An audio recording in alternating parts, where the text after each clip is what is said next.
Hello students. Now in this video we will see next point, that is failure of wave theory to explain the observations from experiments on photoelectric effect. Okay. साध्या भाषेमध्ये दोन failure इथं आपल्याला त्यांनी सांगितलेले आहेत.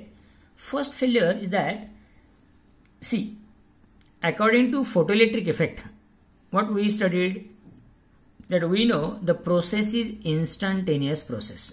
लक्षात घ्या की आपल्या मागच्या एक्सपेरिमेंटवरून आपल्याला असं लक्षात आलं की ती प्रोसेस कशी आहे, instantaneous process, photoelectric effect. As soon as light incident on that emitter, electrons ejecting from metal surface. So the process is instantaneous process.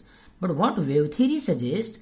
Wave theory suggests that as light incident on that metal surface, that energy first absorbed by that metal surface, that means by that electrons, and then it will take some time to eject the electrons from that metal surface. So, according to wave theory, photoelectric effect is not an instantaneous process, but practically it is observed that it is an instantaneous process. कळला पहिला point.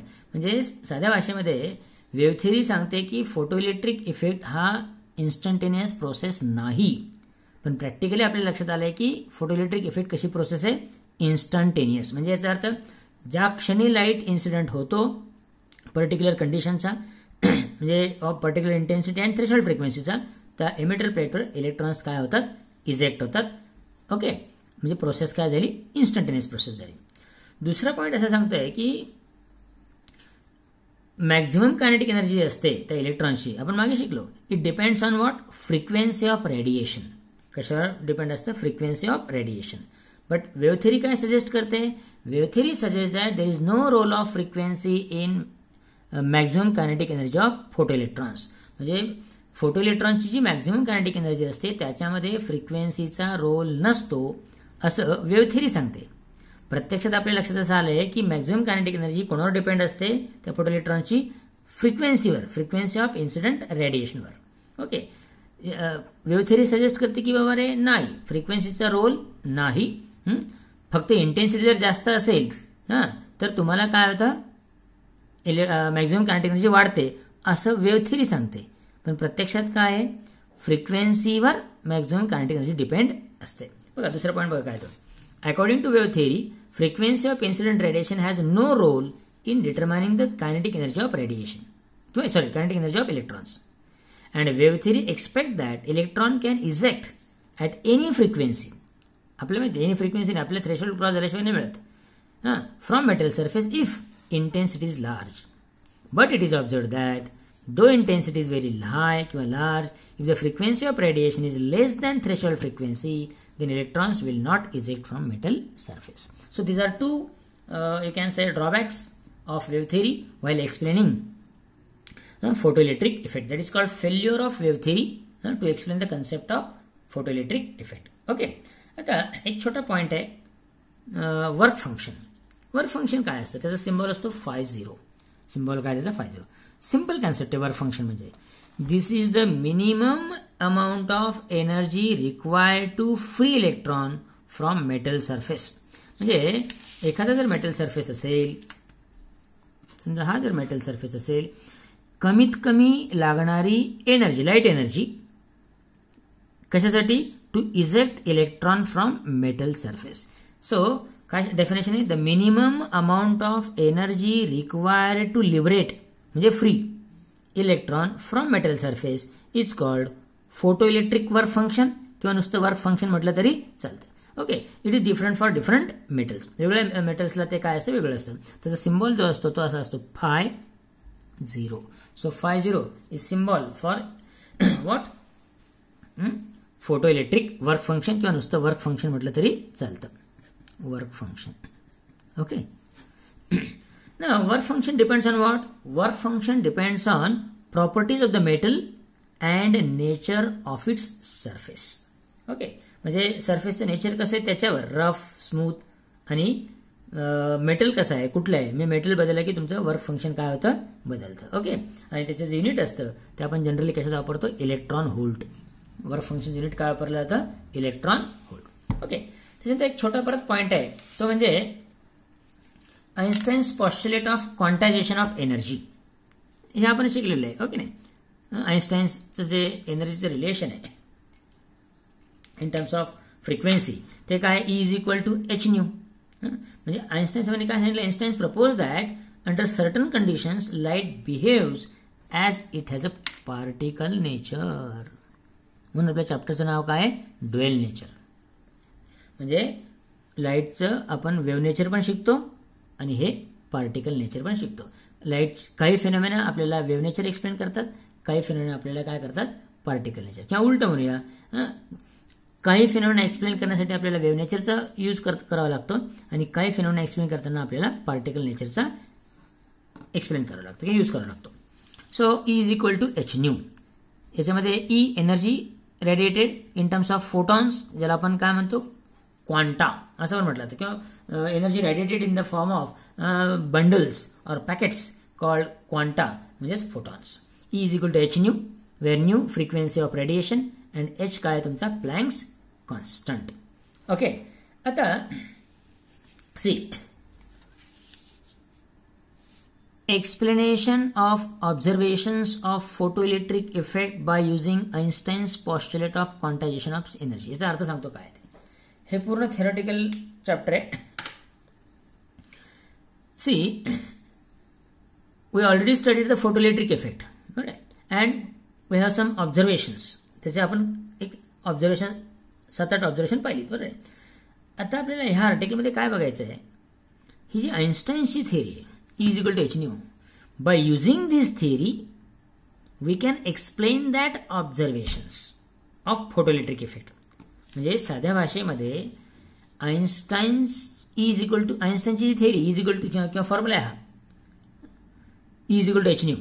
या कन्सेप्टचा वापर करून आपल्याला photoelectric इफेक्टचे जे observations आहेत त्यांचं explanation करायचं आहे, असं त्याचा अर्थ आहे. बघा, एक्सप्लेनेशन ऑफ ऑब्झर्वेशन्स कोणाचे, of photoelectric effect by using what, Einstein's postulate of quantization of energy.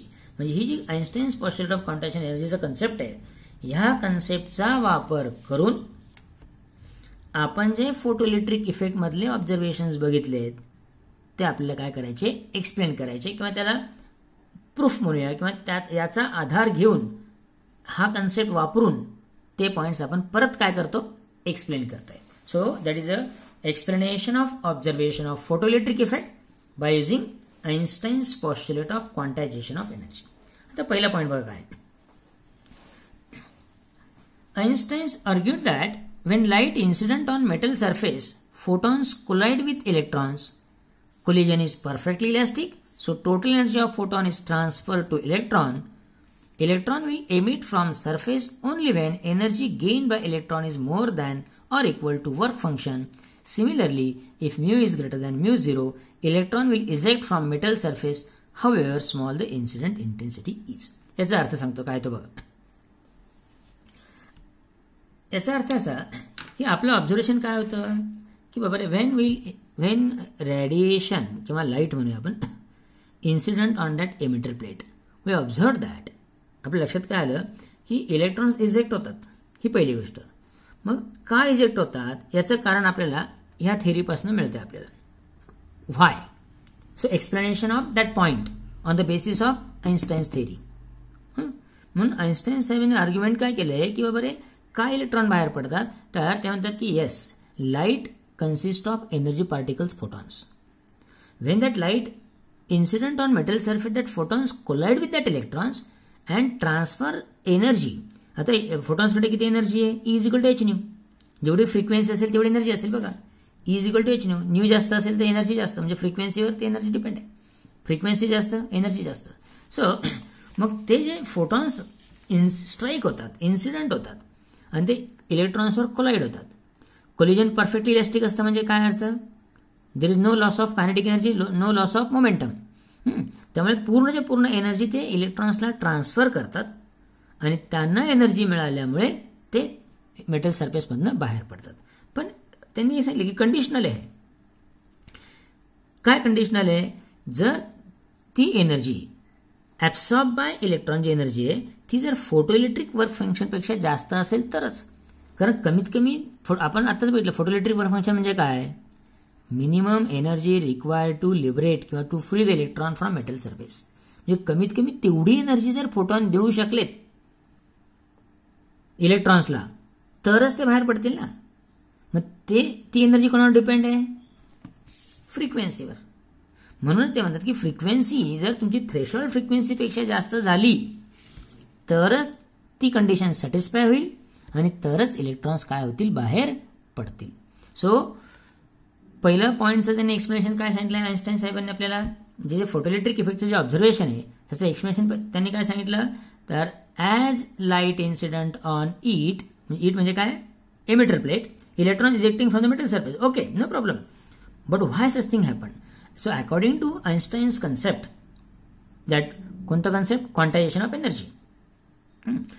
त्यांनी काय सांगितलं, that radiation consist of energy particles photons of energy E is equal to h nu. And when that radiation incident म्हणजेच काय होतं, photons incident, and that photons collide with the electrons, collision is perfectly elastic, and so complete energy transfer to electrons from photons. Photons पूर्ण energy इलेक्ट्रॉन्सला देऊन टाकतात.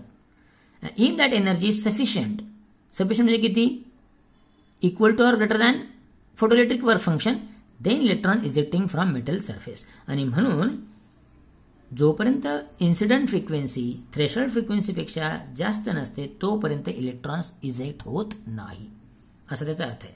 म्हणजे त्यांनी आपल्याला याचं काय दिलं, एक्सप्लेनेशन दिलं.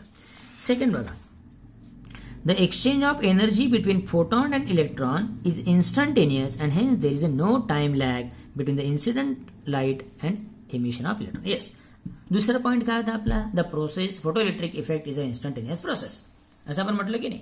मग त्याचं एक्सप्लेनेशन साहेब काय म्हणतात, वेन फोटॉन इन्सिडंट किंवा radiation incident on that metal surface, radiation incident होतं म्हणजे काय होतं, photon incident on that, immediately energy transfer to the electron. म्हणजे एक्सचेंज जी होते एनर्जीची, जी ट्रान्सफर होते एनर्जी फोटॉनकडनं, ती क्षणार्धात होते, लगेच होते. त्यामुळे there is no time lag between that incident radiation and ejection of electron. आणि म्हणून पटकन ज्या क्षणी लाईट पडतो त्या क्षणी इलेक्ट्रॉन बाहेर पडतो, म्हणून प्रोसेस कशी आहे, इन्स्टंटेनियस. तिसरा पॉईंट ते सांगतो आपल्याला, according to Einstein's proposition intense beam. आता आपण म्हटलं ना की पुढचा पॉईंट काय होता आपला, की इंटेन्सिटी वाढली की number of electrons ejecting from metal surface वाढतात. त्याचं कारण ते सांगतात, इंटेन्स बीममध्ये फोटॉनची संख्या जास्त असते. जेवढी इंटेन्सिटी जास्त तेवढी फोटॉनची संख्या जास्त, जेवढी फोटॉन्सची संख्या जास्त तेवढी कोलिजनची संख्या जास्त, जेवढी कोलिजनची संख्या जास्त तेवढी नंबर ऑफ इलेक्ट्रॉन्स इजेक्ट होण्याची संख्या काय असेल, जास्त असेल. So this is simple concept. According to Einstein's proposition, intense beam म्हणजे इंटेन्सिटी जास्त असलेला consist of more photons, so number of collisions with electrons increases and so more number of electrons ejected from the surface and hence current will be also increases किंवा large. पुढचा point बघा, as the number of electrons ejecting from metal surface depend on intensity, at constant intensity number of electrons ejecting from metal surface are fixed. मग आता साधी गोष्ट आहे, जर ejection of इलेक्ट्रॉनची जी संख्या आहे ती जर इंटेन्सिटीवर अवलंबून असेल आणि तुम्ही जर इंटेन्सिटी फिक्स केली तर इलेक्ट्रॉन्स बाहेर पडण्याची संख्या पण काय होईल, फिक्स होईल. बरोबर आहे. इलेक्ट्रॉनची बाहेर पडण्याची संख्या जर कॉन्स्टंट झाली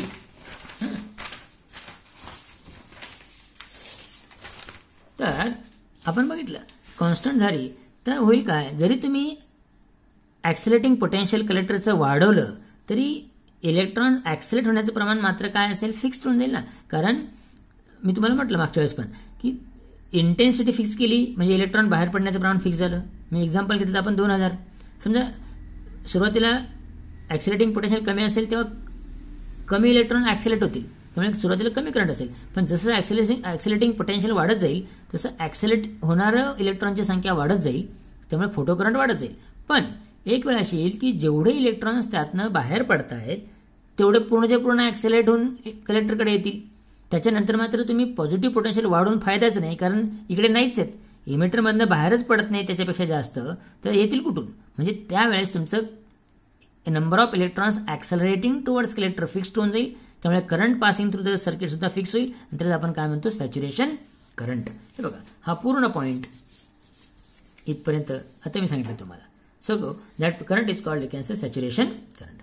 पुढचा पॉइंट बघा, we can increase the saturation current by, मी सांगितलं increasing the intensity of light. आता तुम्ही आपण हे पॉइंट सर्व एक्सप्लेन केले, पण मग आइन्स्टाईन थेअरीचा त्याच्या मागचं बेस काय, म्हणजे असं कारण असं का, म्हणजे म्हणण्याचा उद्देश काय, त्याच्या मागचं रिझन काय. तर आइन्स्टाईन साहेब सांगतात की आपल्याला येस, तुम्ही जर इंटेन्सिटी वाढवली तर काय वाढतं, नंबर ऑफ फोटॉन्स वाढतात. नंबर ऑफ फोटॉन्स वाढल्यामुळे येस, नंबर ऑफ इलेक्ट्रॉन्सची संख्या बाहेर पडण्याचं प्रमाण वाढेल, आणि नंबर ऑफ इलेक्ट्रॉन्सचं जर प्रमाण वाढलं अल्टिमेटली सॅच्युरेशन करंटची लेवल सुद्धा काय होईल, वाढेल. So we can increase the saturation current by increasing the intensity, म्हणजेच काय, number of photons of light. पुढचा पॉईंट बघा, if the frequency of incident radiation is greater than threshold frequency then electron eject from metal surface by kinetic energy equal to. Yes, आता तुम्हाला अगोदर हे सांगतो, इकडे बघा, suppose light of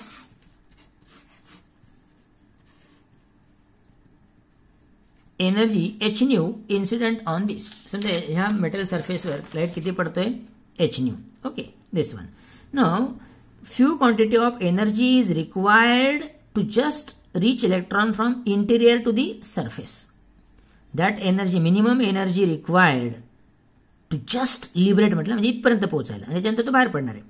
that is called photoelectric work function. म्हणजे तुम्ही जी एनर्जी इन्सिडेंट केली मेटल सरफेसवर h nu is equal to, it is utilize for two purposes. One, few quantity of energy is utilized by electron to reach from interior to the surface, and that is the minimum energy required by electron to just liberate the metal surface, just free, म्हणजे इथपर्यंत यायला, त्याला आपण photoelectric work function म्हणतो. त्याला आपण काय म्हणतो, फोटोइलेक्ट्रिक वर्क फंक्शन.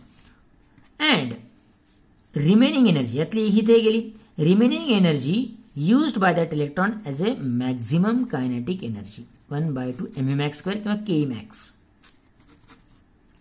म्हणजे जी एनर्जी इन्सिडेंट होते मेटल सरफेसवर त्यातली काही एनर्जी फोटोइलेक्ट्रिक वर्क फंक्शन म्हणून वापरली जाते, आणि काही एनर्जी त्या इलेक्ट्रॉनची कारण प्रत्येकाची वेगळी असते, त्या इलेक्ट्रॉनची मॅक्झिमम कायनेटिक एनर्जी म्हणून वापरली जाते. म्हणजे इथे काय येते, के मॅक्स. सो h nu is equal to K max plus 50.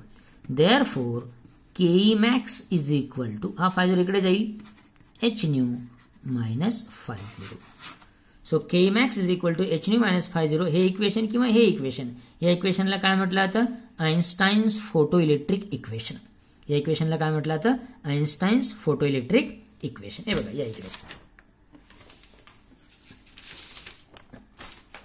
This one, correct. हे बघा, K max is equal to H nu minus 50. This equation is called Einstein's photoelectric equation, ज्याच्यामध्ये हा जो पार्ट आहे 50 हा काय तुमचा photo electric work function. Correct. पुढचा पॉइंट बघा काय, हे इक्वेशन महत्वाचं आहे. The electron that are emitted from the metal surface have different kinetic energies. This may due to, आता डिफरंट इलेक्ट्रॉन्सला डिफरंट कायनेटिक एनर्जी का असते, त्याच्या मागचे कारण काय काय असू शकतात, तर 3 reasons are there. First reason बघा काय, electrons in a solid does not possesses the same energy. प्रत्येक इलेक्ट्रॉनला ऑलरेडी जी एनर्जी असते ती काय प्रत्येकाला सारखी एनर्जी नसते. त्यामुळे अल्टिमेटली जर प्रत्येकाची वेगळी एनर्जी असेल तर बाहेर पडताना सुद्धा वेगळ्या कायनेटिक एनर्जीने ते बाहेर पडू शकतात. एक. Second, the electrons may be ejected from different depths inside the metal surface. Yes, see, few electrons may liberate from this position, few electrons may liberate from this position, few electrons may liberate from, म्हणजे वेगवेगळ्या depth पासून metal सरफेसची ही depth झाली, याची ही depth झाली, याची ही depth झाली. So प्रत्येकाची depth वेगळी असल्यामुळे मॅक्झिमम कायनेटिक एनर्जी जी असेल इजेक्ट होण्याची ती वेगळी असू शकते. Third, electrons may suffer collisions before they come out of metal surface and may lose their energy. Yes, metal surface आतून बाहेर पडताना ते दुसऱ्या याच्याबरोबर कोलिजन्स होऊ शकतात, दुसऱ्या त्यांच्या इलेक्ट्रॉन्स बरोबर कोलिजन होऊ शकतात किंवा दुसऱ्या पार्ट बरोबर कोलिजन होऊ शकतं, आणि मग because of that collision there will be loss of energy, आणि प्रत्येकाचा लॉस वेगवेगळा असल्यामुळे electron ejecting from metal surface has different kinetic energy. हे 3 रिझन दिले त्यांनी, why kinetic energy is different for different electrons when ejecting from metal surface. आता याच्यामध्ये आणखी सब केसेस काय आहेत बघा. If maximum kinetic energy is less than EV0. आता हा जो V0 आहे याला स्टॉपिंग पोटेन्शियल म्हणतात आणि EV0 जो आहे तो काय, that is the minimum energy, that is called you can say what retarding potential. आणि त्याला E ने मल्टिप्लाय केलं, पोटेन्शियलला चार्जने मल्टिप्लाय केलं की ती एनर्जी होते. ओके, मग त्या एनर्जीला काय म्हटलं जाते, that is you can say minimum energy. So EV0 is the energy needed for the electron to overcome that retarding potential. मग मॅक्झिमम कायनेटिक एनर्जी जर त्याच्यापेक्षा जर कमी असेल तर तो बाहेरच पडणार नाही ना. Then electron can't reach to the collector and photo electron is 0. त्यामुळे ते तिथपर्यंत पोहोचू शकणार नाही. म्हणजे सॉरी, जो इलेक्ट्रॉन बाहेर पडलेला असेल मेटल सरफेसमधून त्याच्याकडे जर ही जी रिटार्डिंग पोटेन्शियल आहे, कारण आपण कम्युटेटर स्विचचा वापर करून निगेटिव्ह पोटेन्शियल अप्लाय करतो की नाही, ज्यावेळेस आपण निगेटिव्ह पोटेन्शियल अप्लाय करतो त्यावेळेस ते रिटार्डिंग पोटेन्शियल असतं. ते रिटार्डिंग पोटेन्शियल जर हे ओव्हरकम करू शकलं नाही तर कलेक्टरपर्यंत तो पोहोचणारच नाही. कोण, इलेक्ट्रॉन, फोटो इलेक्ट्रॉन, आणि आपल्याला करंट मिळत नाही. The electron can't reach to collector and photo current is 0. समजा ते दोन्ही इक्वल असेल, kinetic energy max is equal to EV0, then it has lost all its kinetic energy just at collector. म्हणजे तो फक्त कलेक्टरपर्यंत पोहोचेल, फक्त पोहोचेल, हा पोहोचणारच नाही, हा फक्त कलेक्टरपर्यंत पोहोचेल. इक्वल टू आहे ना, जस्ट. हे बघा शब्द फार महत्वाचा आहे. हा पोहोचणार नाही, हा फक्त पोहोचेल, फक्त पोहोचेल. Then it has lost all its kinetic energy just to reach collector and photo current is 0. फक्त पोहोचेल पण पुढची प्रोसेस कंटिन्यू होणार नाही, म्हणजे परत फोटो करंट आपल्याला काय मिळेल, मात्र 0. Okay, so these are some points. आणि आणखी एक शेवटचा पॉइंट आहे, yes, if Kmax is equal to EV0 then Einstein's photoelectric equation becomes. आता ह्या इक्वेशनमध्ये जर आपण टाकलं Kmax इज, आपलं इक्वेशन काय आहे, Kmax is equal to hν minus φ0. मग आता Kmax ची व्हॅल्यू जर मी इथे टाकली तर काय होईल, EV0 is equal to, yes, EV0 is equal to hν minus φ0. मग V0 ची किंमत काय येते बघा, हा E तिकडे जाईल, म्हणजे h/E मायनस φ0/E. हे सर्व जर ऑब्झर्व केलं तर हे कॉन्स्टंट आहे. हे बघा φ0 एखाद्या मेटलसाठी फोटोइलेक्ट्रिक वर्क फंक्शन कॉन्स्टंट असतं. If metal is fixed, photoelectric work function is fixed. त्यामुळे हे कॉन्स्टंट, हे कॉन्स्टंट, H कॉन्स्टंट आहे, प्लँक्स कॉन्स्टंट, E कॉन्स्टंट आहे, charge electron, mu you can change, frequency of radiation can change. So V0 is directly proportional to mu. म्हणजे आपण जे observations पाहिलेत त्याचं प्रूफ आपल्या याच्यात मिळत असतं. बघा, stopping potential varies linearly with incident frequency. आपण म्हटलं की stopping potential depend on frequency. त्याचा हा मॅथमॅटिकल प्रूफ की स्टॉपिंग पोटेन्शियल डिपेंड आहे, प्रपोर्शनल आहे म्यूला, फ्रिक्वेन्सीला. आणि कसं प्रपोर्शनल आहे, linearly. So stopping potential varies linearly with incident frequency. Okay, from all above we can conclude that the magnitude of photocurrent depends on intensity of incident light and potential we applied to collector, but not depend on frequency of incident radiation as long as mu is greater than mu0. या सर्व गोष्टींचं जर conclusion काढलं तर काय मिळालं, photo current कशावर depend असतं, फोटो करंट डिपेंड असतं तुमचं इंटेन्सिटी आणि अप्लाइड पोटेन्शियलवर, फ्रिक्वेन्सीवर नाही. आणि मॅक्झिमम कायनेटिक एनर्जी आणि स्टॉपिंग पोटेन्शियल कशावर डिपेंड असतं, तुमचं फ्रिक्वेन्सी ऑफ रेडिएशन. ओके, एक नोट आहे छोटीशी, ती काय बघा, this all the observations related to photoelectric effect explain by Einstein's hypothesis of existence of a photon that is a bundles of energy that is a particle nature of light. म्हणजे आइन्स्टाईन्स energy theory propose केली ती काय की light consist of energy particles, photons, म्हणजे particle nature या थिअरीमध्ये सांगितलेलं आहे. आणि त्याचा वापर करून आपण फोटोइलेक्ट्रिक इफेक्ट काय केला, एक्सप्लेन केला. म्हणजे आतापर्यंत आपण वेव्ह थिअरी शिकलो, वेव्ह नेचर ऑफ लाईट, आणि ह्या दोन गोष्टींवरनं म्हणजे फोटोइलेक्ट्रिक इफेक्ट आणि आइन्स्टाईन्स थिअरीवरनं एक गोष्टीचा प्रूफ मिळाला, that is you can say light has a particle nature also. म्हणून आपल्या चॅप्टरचं नाव काय बेसिकली ठेवलेलं आहे त्यांनी, yes, that is you can say dual nature of radiation म्हणजे लाईट अँड मॅटर. ओके, पुढच्या व्हिडिओमध्ये आपण पुढचा पॉईंट बघू.